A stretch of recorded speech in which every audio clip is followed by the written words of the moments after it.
अस्सलाम वालेकुम दोस्तों। वालेकुम अस्सलाम। वालेकुम अस्सलाम भाई। माहिर और हमदान, आओ आज मैं आपको एक कहानी सुनाता हूँ। कहानी भाईजान सुनाइए ना। हाँ भाईजान, हम कहानी सुनना चाहेंगे, सुनाइए ना। अच्छा तो फिर सुनो, कहानी कुछ इस तरह है। ये कहानी एक ऐसे साइंसदान की है जिसके हाथ से रबर और गंधक का आमेजा गलती से जलते हुए स्टोव पर गिर गया था।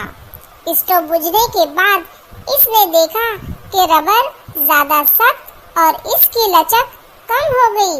यही तजुर्बा बाज़ाब्ता तरीके से करके इसने वोल्कनाइजेशन की दरियाफ्त की। रबर के सख्त टायर की वजह से नकल व हमल में इनकलाब आया। अच्छा भाईजान, वो साइंसदान कौन था जिसने वोल्कनाइजेशन की इजाद की?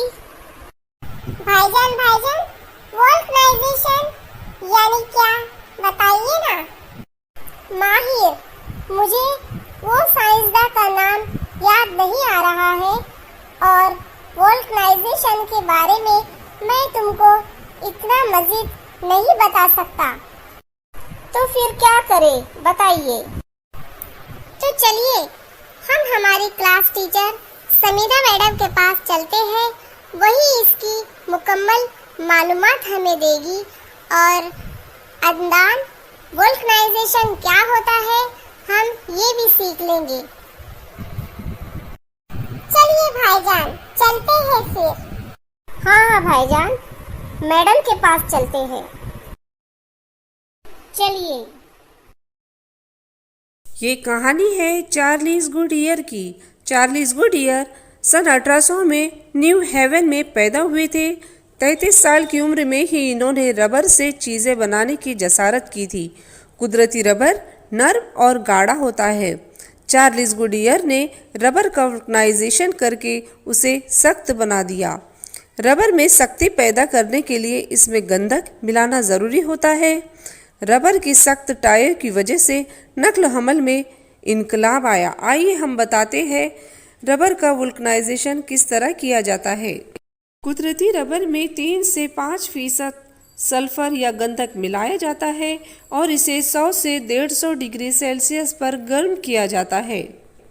सल्फर से बना हुआ रबर सख्त होता है। 3 से 10% गंधक मिला रबर सख्त और टायर बनाने में इस्तेमाल होता है, इसलिए इसका टायर बनाते हैं। 20 से 30% गंधक मिलाकर कीमियाई तामुलात की जाती है। 1 से 3% गंधक मिला हुआ रबर नर्म होता है। इस नर्म रबर से हम रबर बैंड बनाते हैं। इस तरह आपने रबर का वल्कनाइजेशन किस तरह किया जाता है, सख्ती और नरमी कैसे पैदा की जाती है, ये समझ लिए।